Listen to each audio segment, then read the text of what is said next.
partager sur le thème les forteresses et raisonnements à abattre. Les forteresses et raisonnements à abattre. C'est le thème de notre partage de ce matin. Les forteresses et les raisonnements à abattre. Nous aurons comme texte de base 2 Corinthiens chapitre 10, versets 3 à 5. 2 Corinthiens chapitre 10, versets 3 à 5. Un lecteur pour nous faire la lecture. 2 Corinthiens chapitre 10, versets 3 à 5. Nous dit ceci. Si nous marchons dans la chair, nous ne combattons pas selon la chair. Car les armes avec lesquelles nous combattons ne sont pas charnelles, mais elles sont puissantes par la vertu de Dieu pour renverser les forteresses. Nous renversons les forteresses et toute hauteur qui s'élève contre la connaissance de Dieu, et nous amenons toute pensée captive à l'obéissance de Christ. Amen. Amen. On va nous asseoir. Comme nous l'avons lu et nous avons tiré notre texte, notre thème, nous marchons dans la chair, mais notre combat n'est pas charnel. Alléluia. Nous portons ce corps physique, nous avons une chair que nous transportons, parce qu'il faut bien le souligner. Le vrai nous, ce n'est pas ce corps que nous portons. Le vrai nous, c'est cet être spirituel qui réside dans un corps de chair. Amen. Quand Dieu a formé l'homme, la Bible dit qu'il souffla dans l'homme, il devint une âme vivante. Amen. C'est-à-dire que c'est le souffle que Dieu a mis en l'homme qui a fait de lui une âme vivante. Sans ce souffle, il était un amas de terre. Et d'ailleurs, la Bible nous dit, tu es poussière et tu rentreras, tu retourneras poussière. Car le vrai nous, c'est l'esprit. Amen. Pour mieux faire comprendre encore, en fait, tout cela, il est en train de me regarder, comme vous le faites actuellement, mais sans me voir. Amen. Parce qu'on ne voit pas avec les yeux, on voit avec l'esprit. Amen. Tu peux être ici avec ce corps, mais ne pas être avec nous en ce moment, en train de penser à autre chose. Tu peux te retrouver même à Paris, maintenant où tu te trouves. Parce que tu vois les Champs-Élysées. Pendant que je demande si tu me vois, je secoue la tête, puis je te vois alors que tu ne me vois pas. On n'entend pas avec les oreilles, on entend avec l'esprit. Est-ce que je peux demander si tu m'entends, mais tu ne m'as pas entendu? Tes oreilles étaient ici, mais ton esprit ailleurs. Amen. Donc le vrai nous est l'être spirituel. C'est pourquoi Paul dit que si nous marchons dans la chair, il dit à notre esprit, c'est les esprits qui sont en train de poser, que si notre esprit là marche dans la chair, le combat que nous faisons n'est pas un combat de chair. Amen. Donc nous ne livrons pas un combat de chair. Ça me rappelle cette image que nous avions partagée dans le groupe des jeunes, où dans une église, les gens étaient en train de prier et ils faisaient la boxe spirituelle. Ils boxaient les démons. En tout cas, la boxe physique. Ils boxaient les démons. Non, le combat là, c'est pas la chair. Ce pas les coups de poing physiques. Amen. Le combat que nous menons sont des combats, est un combat spirituel. Il y a aussi cette image qui me vient à l'esprit où un prophète organisait un culte spécial des marteaux. Culte spécial des marteaux où chacun devait acheter un marteau, venir au culte pour qu'il bénisse le marteau et ensuite venir rentrer à la maison casser le problème qui vous dérange. Et je m'imagine, si c'est avec le problème qui vous dérange, c'est votre fils qui a la tête dure. Vous avez fait comment? Vous cognez sa tête avec le marteau. Et l'image, c'est que lui mettait des mains, il avait une macette. Gros marteau, pour ceux qui ne comprennent pas une macette. Je me demande qu'est-ce qu'il allait casser avec ça. Pour le combat que nous menons n'est pas charnel. C'est un combat spirituel. Alléluia. Il dit, car les armes avec lesquelles nous combattons ne sont pas charnelles, mais elles sont puissantes. L'arme que nous avons, ce n'est pas la matière. Ce n'est pas le tomahawk. Ce n'est pas le fusil. Mais nous rassurons en nous disant que ces armes sont puissantes. Alléluia. En semaine, je causais avec un couple qui voulait que j'aille prier pour eux. Et l'un m'a attribué même la mort de son bailleur. Il m'a attribué la mort de son bailleur parce qu'il me dit que j'ai prié pour lui. Et il y a beaucoup de cafards chez lui. Il est rentré, il a trouvé qu'il n'y avait plus beaucoup de cafards, il restait un peu seulement. Et que le soir, son bailleur est mort. Je lui dis que je ne reconnais pas ce miracle-là. Moi, je n'ai pas tué ton bailleur. Ce n'est pas de ça qu'il s'agit. Amen. Moi, j'ai prié que Dieu me fasse grâce. Ton bailleur est resté pourri derrière, je ne sais pas. Je ne peux pas expliquer l'autre là. Je ne sais pas l'autre là. Et puis ils me disent, Pasteur, ne donne pas un peu d'eau bénie pour que nous allions asperger enfin dans notre maison parce que le plafond là c'est grave. Il y a des gestions qui courent là-bas et s'arrêtent. On ne comprend pas ce que c'est. Je leur dis, moi je n'utilise pas l'eau bénie. Ça peut arriver que j'utilise ça. Ce n'est pas inspiration. Mais ce n'est pas une théologie. Ce n'est pas un dogme, ce n'est pas une recommandation. Moi, ce que je sais que la Bible dit, c'est que je dois déclarer la parole. Amen. Quand je déclare, la chose arrive. Donc, les armes que nous utilisons, ce n'est pas charnel. Mais la Bible nous rassure qu'elles sont puissantes. Et je leur disais, je veux prier pour quelqu'un ici, aux États-Unis, qui va recevoir la visitation. Amen. Parce que c'est la parole. Alléluia. On déclare les choses et elles s'accomplissent. Donc la Bible nous rassure qu'elles sont puissantes par la vertu de Dieu. Pour renverser quoi? Les forteresses.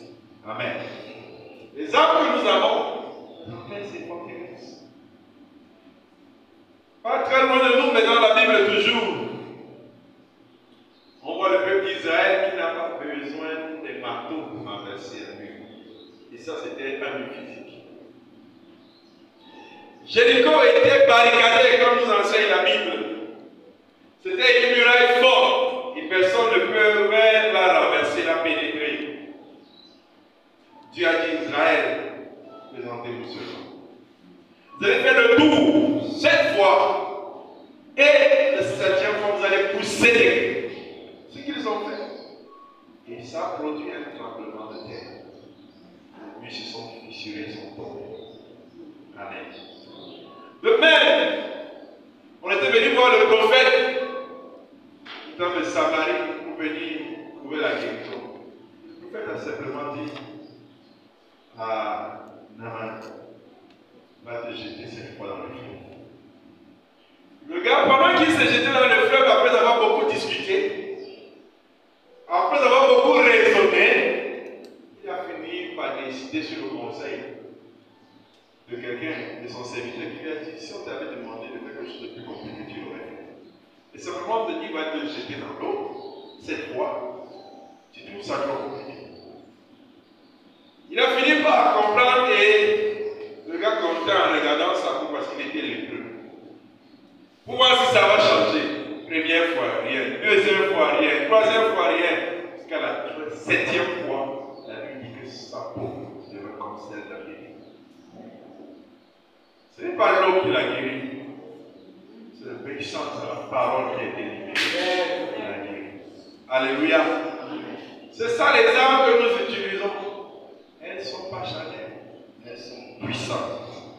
Et elle renverse les forteresses. Il dit, nous renversons les raisonnements et toute hauteur qui se lève contre la connaissance de Dieu. Et nous amenons toute pensée captive à l'obéissance de Christ. Alléluia. Nous amenons toute pensée captive à l'obéissance de Christ. Donc notre combat ne consiste pas en la chair. Utiliser les armes charnelles correspond à quoi? Correspond à utiliser les armes financières quand on est en face de problèmes. On peut utiliser l'arme financière, on peut utiliser le fusil pour se protéger, pour combattre ses ennemis. On peut utiliser les armes intellectuelles. On réfléchit beaucoup, on essaie de trouver des solutions. Dieu n'est pas contre le fait qu'on utilise les armes physiques pour dire que Dieu n'a pas dit qu'il ne faut pas réfléchir. Ça n'a rien à voir. Le cerveau est un don de Dieu. Amen. Le cerveau est un don de Dieu. Donc quand tu deviens chrétien, tu ne jettes pas ton cerveau. Le cerveau est un don de Dieu. C'est Dieu qui l'a donné. Amen. Mais pour les choses spirituelles, le cerveau est incompétent. Amen. Pour les choses spirituelles, le fusil est incompétent. Pour les choses spirituelles, l'argent est incompétent. Amen. C'est pas que Dieu, c'est des combats, ça vous fait là. Dieu les a tous dans la vie, Dieu c'est des combats chacun. Les questions spirituelles ne sont pas compétentes. Alléluia. Nous parlons ce matin des forteresses et des raisonnements à abattre, qui sont l'un des plus gros problèmes de l'homme.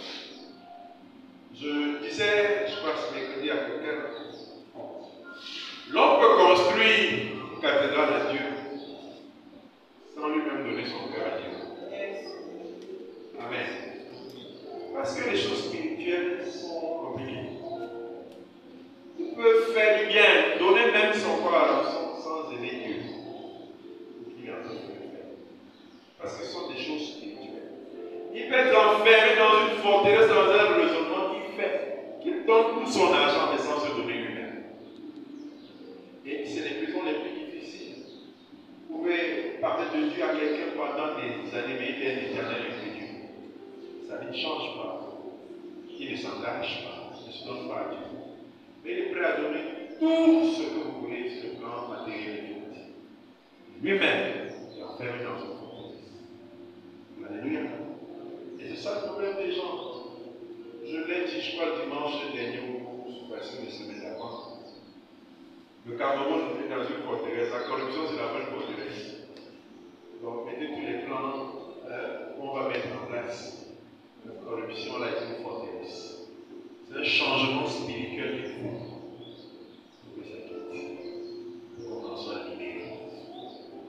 L'incrédulité même, elle est une forteresse. Alléluia. Et c'est tellement fort que quelqu'un peut entendre la parole de Dieu, mais lui ne voit que les murs des possibilités. Dieu peut lui dire plein de choses, lui ne voit que les murs des possibilités. Et si sa prière n'est pas exaucée, sa demande n'est pas exaucée, sa vie ne change pas. Parce qu'il est enfermé dans les prisons de l'incrédulité. Alléluia. Forteresse vient du mot grec chiroma, ce qui est pour prendre les notes, qui veut dire château ou encore prison. Donc la forteresse est une prison dans laquelle vous êtes, et dans laquelle vous ne pouvez pas sortir. C'est à l'intérieur de cette prison, elle vous lie, elle vous tient. C'est impossible d'y sortir. Comme forteresse, nous avons les forteresses spirituelles. Nous en sommes liés spirituellement. Nous avons des forteresses sentimentales. Amen. Je connais quelqu'un qui me fatigue depuis ces jours-ci. Je ne sais pas si on a dit bon. Il me fatigue. Je m'épuise émotionnellement. Mais je connais bien le personnage. C'est quelqu'un que le Seigneur a béni. Si vous aimez appeler sa bénédiction, elle a de l'argent. Elle a un mari qui a de l'argent. Elle elle a une position sociale. Très bien. Elle fatigue.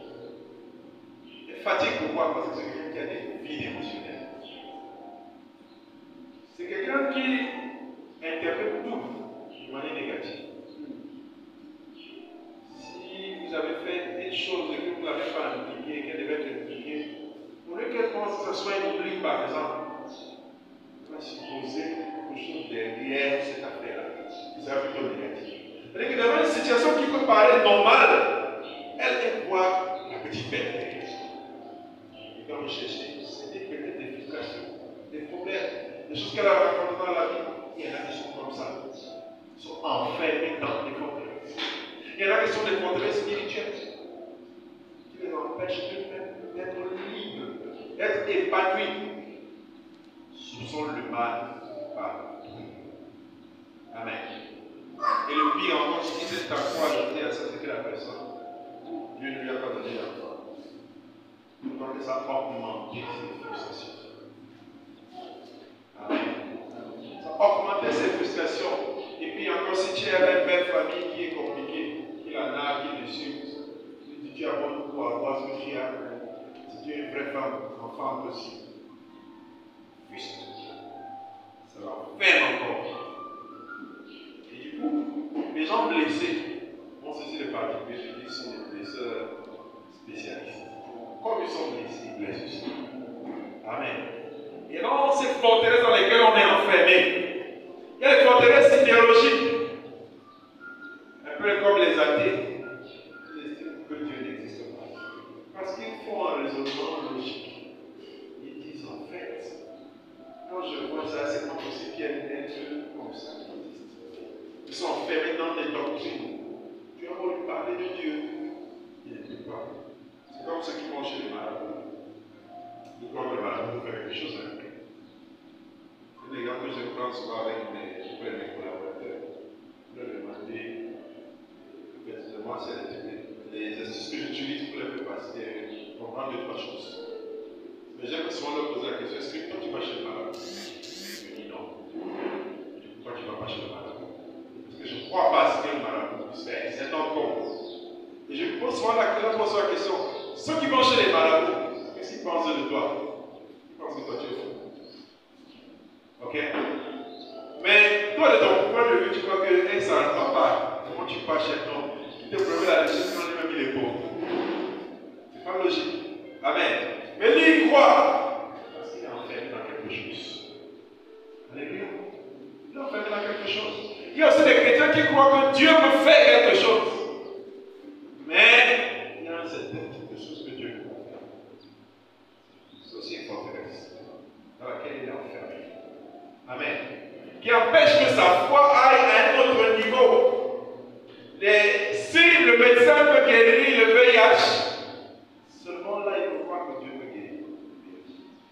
Ce que le médecin ne peut pas faire, il ne croit aussi que Dieu peut faire. Il y en a qui sont enfermés dans cette forteresse. Alléluia. D'autres, c'est des forteresses doctrinales. Vous les débats autour des doctrines. Rien. D'autres, ce sont des forteresses dogmatiques. Ainsi de suite. À côté de ça, on a des raisonnements. Pour ceux qui aiment aussi écrire, qui viennent de logimos, qui veut dire calcul. Les gens qui calculent, qui pensent que les choses de Dieu se calculent ou bien se comprennent avec les calculs. Non, il faut un peu de folie. Quelqu'un disait que la foi et la folie sont séparées d'une seule lettre. La lettre N. Mais, la foi est une folie, mais c'est une folie pour l'homme. Mais ce n'est pas une folie. La foi, c'est la logique de Dieu. Amen. Donc, si tu veux marcher avec Dieu, il faut que tu sois capable d'entrer dans la logique de Dieu. Tu peux pas ramener le raisonnement dedans. Parce qu'il y en a qui ont tellement raisonné au point qu'ils ont dit que on ne peut pas avoir créé le ciel et la terre avec la parole. Ils nous ont enseigné à l'école le Big Bang. En nous disant que la Terre était d'abord une petite molécule qui s'est explosée. Il y a eu des phénomènes chimiques et physiques et qui ont créé des planètes et puis nous ont enseigné la tectonique des plaques.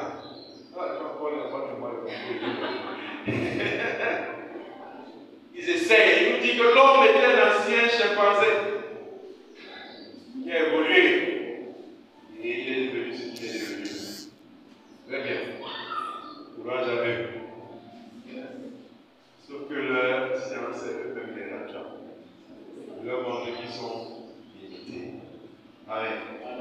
La Bible résume simplement Dieu dit que la terre soit et la terre fut. Amen. Dans la logique avec laquelle elle est, la terre est dit. Terminer le débat. Amen. Eux ils ont fait toutes les richesses, courage. Comme j'avais fait science de la terre, j'aurais fait les recherches dans le sens de ce qu'ils veulent. Je ne suis pas convaincu de ce qu'ils font. Alléluia. Donc, la foi est une folie parce qu'elle ne procède pas par le calcul. Mais la foi procède par les promesses. Amen. C'est-à-dire que, comme on a dit, je crois, mais pas n'importe qui a dit, ne demande pas la même chose. La promesse de qui? De Dieu. Ce que Dieu a dit, c'est quoi notre chemin, notre livre de vie. C'est ça. Amen. C'est ça notre livre de vie. On croit que ce qui est là. Amen. C'est ça notre livre. On croit aux promesses qui ont été faites ici. Non, c'est pas bon. C'est en cela que nous croyons. Alléluia. Quand on dit que Dieu existe, beaucoup croient. Beaucoup ne croient pas, je veux dire, parce qu'ils n'arrivent pas à expliquer. Ils ne connaissent pas l'origine de Dieu. Dieu n'a pas de père ni de mère. Mais Jésus le croit que Dieu existe. On ne l'a jamais vu. On dit qu'il existe. Amen. Et d'autres ont trouvé à dire que c'est le Dieu des dents. Il y en a qui croient à leurs ancêtres. Ils disent que leurs ancêtres ne sont pas morts. Ils vivent. Ils croient tellement à leurs ancêtres. Ils ne croient pas à Dieu. Il y a deux fois en tous. Ceux qui croient à quelqu'un qui est mort, donc il dépose lui ici la tête de temps en temps, à qui pas donner à manger. Lui, il est déjà mort. Vous l'avez pleuré le jour qu'il mourait. Mais comme il est mort, il est plus puissant que vous qui êtes vivant. C'est curieux quand même, non? Si quelqu'un croit à ça, c'est parce que dans une conférence. Amen. Le gars est puissant, mais c'est vous qui l'avez porté pour la guérir. Vous l'avez lavé et habillé. Vous l'avez mis dans le cercueil, vous l'avez mis en terre. Il a pourri. Il a pourri, ses os sont restés là. Ces eaux-là sont tellement puissantes que vous qui êtes vivant. C'est pas vrai. Amen. Ce que je vais vous expliquer, ça peut arriver qu'il y ait des mauvais sorts qui arrivent parce que tu n'as pas obéi à la tradition. Mais ce n'est pas le mort là qui fait ça. C'est les mauvais esprits de ta famille qui profitent de cette opportunité-là pour agir. Et on te fait croire que c'est l'os-là qui agit. Ton père te réclame au village, il fallait laver sa tête. J'ai vécu un phénomène l'autre jour. Bon, malheureusement, je ne peux pas trop connaître. Les choses qui sont dit, faut suivre.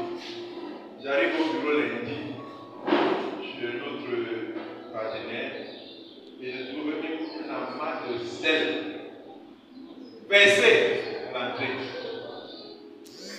Devant nos bureaux, versé. Dieu merci, on avait la présence d'esprit de acheter un carton, de partager, éclairer à tous mes collaborateurs, pour que chacun puisse accéder. Sinon, je pense qu'ils seraient allés là-bas. Il y a aussi le temps. Ça va de sel. Apparemment, ils sont venus faire le travail. Et ceux qui sont de l'Ouest, là-bas, reconnus, ont senti le village du Juif. Moi, je suis entré en lien, j'avais tous les collaborateurs déjà assis, et je leur dis. C'est tellement chaud qu'on fait des interventions magiques pour que le business marche. Parce qu'il est quoi? Ici, vous voyez la personne, c'est une business. Donc, elle dit avec quoi que c'est ça. Il va lui donner le résultat. Il a fait ça. Alléluia. Pourquoi les choses pas possibles? Et ça, c'est que des exemples. Nous pouvons les avoir dans nos vies, tellement de choses qui nous bloque et qui nous empêche de progresser, d'aller dans une dimension de notre croyance en Dieu. Parce que nous sommes enfermés dans les raisons. On te parle du miracle, tu dis qu'une mort. Et ça arrive, parce qu'il y en a qui disent, quand Dieu dit que je te bénis, mon enfant, il regarde sa vie lui-même, il se demande la bénédiction à la bénédiction. Comment on fait les calculs? Deux personnes dans ma famille, il est ministre, directeur général, chef de service. La bénédiction va venir comment? Puis pendant qu'il est en train de prier, Seigneur, j'ai besoin d'argent, il réfléchit déjà, tu vas même lui donner l'argent. Amen, tous ceux qui sont autour de lui. Attends, si ton cerveau fait d'après, ça lève toi, arrête de prier, tu vas demander l'argent. C'est pas parce que ta logique ne voit pas les choses que tu penses que Dieu ne peut pas les faire. Il n'y a pas besoin que les choses soient présentes pour le faire. Je crois qu'on a un très bon exemple qu'on étudie, c'est Joseph. Dieu lui a dit, tu seras élevé. Mais s'il regardait dans la logique de la position où il était, il n'y avait pas une possibilité d'être élevé. Amen. Mais le jour, le temps marqué où Dieu voulait accomplir le dessein, il a donné un rêve compliqué à Pharaon. Pharaon a eu besoin d'interprétation. Il était le seul capable d'interpréter, jusqu'à donner la solution. Et après ça, il est devenu premier ministre. Ce n'est pas un miracle. C'est un miracle. Et s'il vous plaît, la Bible n'est pas vraie. Ce n'est pas un livre inventé. Les choses que vous lisez là-bas, ce n'est pas quelqu'un qui s'est assis. Ça s'est passé sur la terre. Les histoires qui sont ici. Tout ce qui s'est fait dans l'Ancien Testament, il n'y a aucun historien qui peut contenir ça de manière claire. Donc les hommes, Joseph a été sur la terre, Moïse a été sur la terre. Il n'y a aucun historien qui est capable de dire et démontrer que c'est faux, avec l'exactitude que Moïse a formé la mer en deux. C'est l'histoire vraie. Amen. Donc, si tu doutais, ce ne sont pas des fables. Ce livre est tellement vrai, c'est plus réel que toi. Si tu crois que tu es plus réel, sache que ce livre est plus réel que toi. Amen. Donc, ne te laisse pas dans les forteresses. Emprunte le chemin de la foi. Alléluia. La terre a été créée par toi. C'est une folie pour les hommes. Comment ça peut être aussi logique? Attendez, eux ils enseignent que le Big Bang c'était le hasard. C'est ce qu'ils nous disent. Que la terre, d'après leur logique, c'est créé par le hasard. Nous on a en train de dire que la terre était créée par Dieu. Mais regardez comment la terre est logique. Regardez comment la terre est logique. Comment les choses sont disposées. Comment le soleil a son tour, la lune a son tour, les saisons ont leur tour. Et se répète depuis des années et des années et des années. Mais comment ça peut être le hasard qui fait les choses aussi bien, de manière ordonnée? Si vous parcourez le monde, il y a des très beaux endroits au monde. Des endroits extraordinaires. Vous avez l'eau qui est bleue, des fleuves verts, d'autres qui sont noirs. Des endroits où les positions des cailloux, si vous partez au nord, des gorges de cola, c'est un endroit extrêmement beau.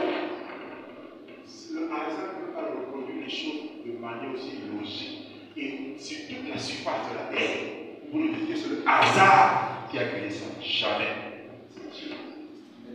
Amen. C'est Dieu qui a créé ça. Il avait son plan. Sauf qu'il n'agit pas comme nous, Dieu ne construit pas par papa. Il a dit que la terre soit. Vous avez pensé ça, imaginez déjà. Que la terre soit. Et puis il a commencé à mettre de l'ordre. Que les eaux d'en bas se séparent avec les eaux d'en haut. Les eaux d'en bas sont restées et les eaux d'en haut sont montées. Ça fait le ciel. Amen. Il a dit que la lumière soit. Il a mis un luminaire pour présider à la journée, c'est le soleil. Et un luminaire pour présider à la nuit, c'est la lune. C'est Dieu qui l'a fait. Il a commencé à coordonner. Que les animaux aquatiques aillent dans l'eau. Ceux de la forêt, ceux des savanes, il a organisé. Le hasard ne peut pas bien faire des choses comme ça. Vous prenez le palmier, partez le planter en France, il ne va jamais produire. Mais dans les zones tropiques, il produit. C'est Dieu qui a fait ça. Amen. Ils aiment le cacao, le chocolat, mais ils ne peuvent pas produire le cacao là-bas. C'est Dieu qui a créé comme ça. Ils ont 4 saisons, différentes saisons. Nous, on en a 2 en Afrique. Dieu a ordonné les choses comme ça. Nous sommes sur les tropiques, on est plus ensoleillés. Et ils ont la neige. C'est pas ça. La neige. Amen. C'est Dieu qui a créé le monde. C'est logique. C'est dans un ordre. Comme était Dieu d'ordre, il a créé les choses dans l'ordre. Vous vous imaginez, dans un pays comme le Congo, qui était les pays continents, vous avez 2 fuseaux horaires au moins. Aux États-Unis, vous en avez plusieurs. Vous dans le même pays, vous avez différentes heures. C'est Dieu. Amen. C'est Dieu. Le singe du Cameroun n'est pas le même singe qu'en France. Ou en Angleterre, en Allemagne. C'est différent. C'est Dieu qui a créé le monde. Alléluia. Alléluia. J'espère que tu es convaincu. Lisons Romains chapitre 1, verset 19 et 20. Je vais utiliser la version courante.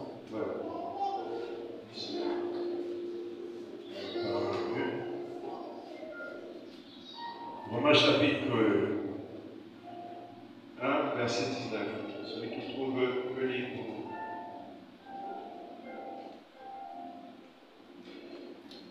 Romains chapitre 1, verset 19 nous dit: car ce qu'on peut connaître de Dieu est manifeste pour eux, Dieu le leur ayant fait connaître.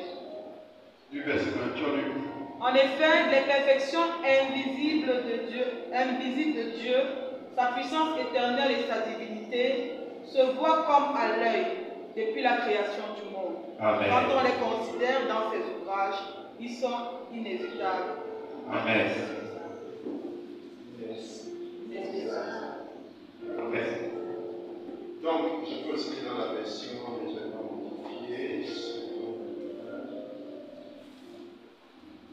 verset 19 et 20. Verset 19. Verset 19.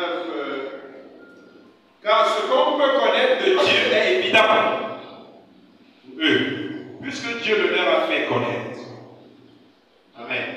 Ce qu'on peut connaître de Dieu est évident, puisque Dieu l'a fait connaître. Et il nous l'explique encore. En effet, les perfections invisibles de Dieu, sa puissance éternelle et sa divinité se voient depuis la création. L'homme n'a pas besoin de venir à l'église pour savoir que Dieu existe. La création lui parle. Amen. La création de Dieu parle à l'homme pour lui montrer que Dieu existe.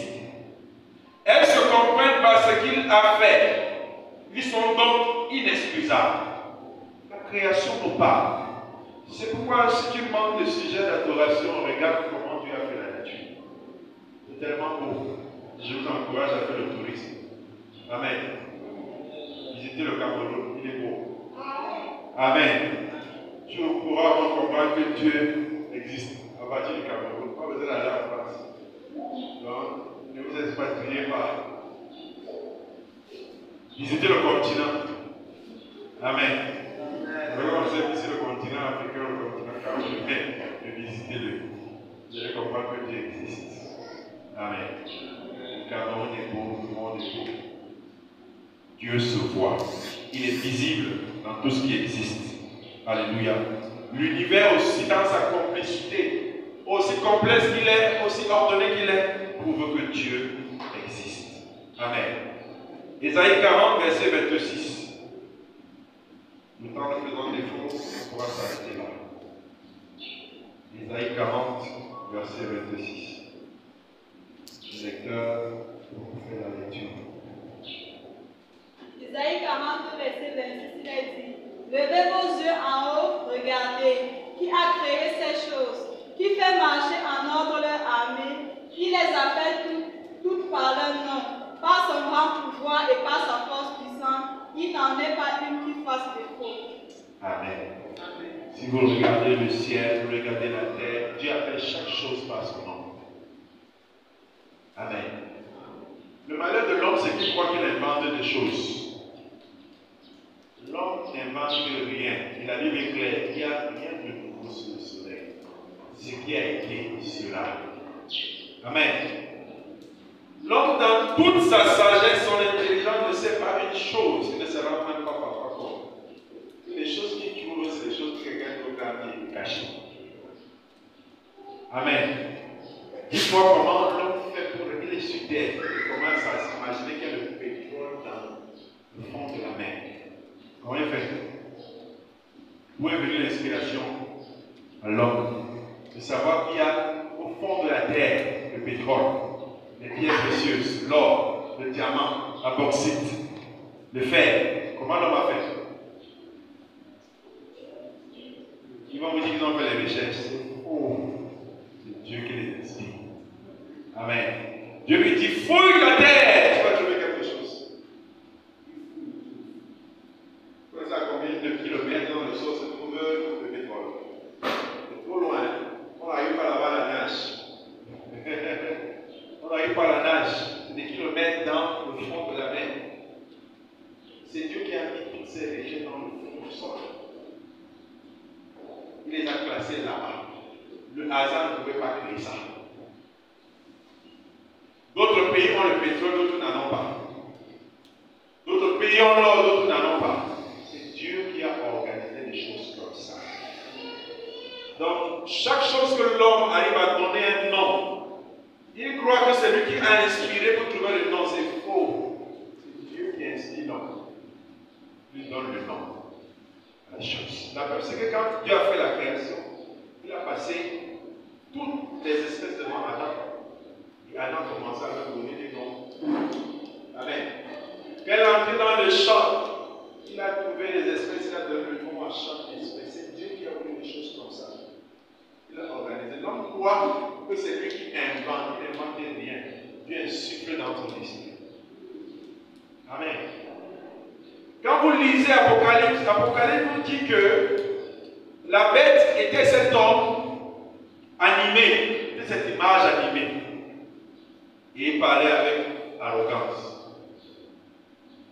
Dieu parlait de la télévision. La télévision qui donne l'animation à l'image. C'est ça, non? Dieu parlait de la télévision avant que la télévision n'existe. Il disait déjà, il expliquait ce que c'était que la bête. Il dit que c'est un numéro d'homme, chiffre 666. Ce que Dieu est en train de vous dire, c'est que le monde sera comme ça demain. Et le dit en avance. C'est une révélation. Les gens vont venir appliquer demain et on dit que c'est eux qui sont forts. Aujourd'hui, on parle de l'intelligence artificielle que j'ai commencé à exploiter depuis hier. Depuis hier. J'ai commencé à la chercher parce que j'avais peut-être aussi compliqué.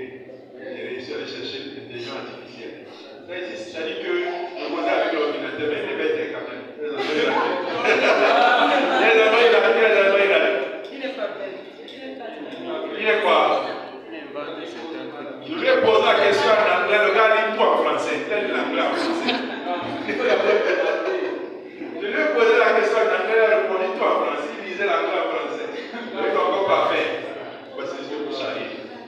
Mais l'intelligence artificielle est en train de venir. Simplement, les hommes pensent qu'ils inventent, mais c'est des choses que Dieu a révélées. Il a révélé ça à Jean à l'île de Patmos. Demain, on va décliner ça, on va expliquer ça, on va expliquer. Non, c'est Dieu qui a insufflé ça dans l'esprit des hommes. Amen. Donc, s'il y a des forteresses qui te maintiennent encore, qui te font croire que Dieu est incapable, Dieu est limité, les situations sont trop fortes, ou que Dieu n'existe pas, tu te trompes. Dieu existe. Amen. Tu n'as pas besoin de lire la Bible pour comprendre que Dieu existe. La création doit te parler. Les événements du monde doivent te parler. Tout ce qui arrive doit te parler. Dieu a déjà fermé la Bible. C'est-à-dire qu'il n'y a plus rien de nouveau qui doit arriver. Il a déjà tout dit. De la Genèse jusqu'à Apocalypse, tout a été clairement dit. Ce que le monde sera demain est connu. Comment tu ne vas pas croire de Dieu? Comment tu ne vas pas croire de Dieu? Comment tu ne vas pas respecter Dieu? Alléluia. Puisse ces paroles, même si nous n'avons pas terminé le message, nous amener à comprendre que nous devons faire confiance à Dieu. Avoir la foi. Et la foi qui est dans l'âme. Alléluia. Que le Seigneur bénisse sa parole.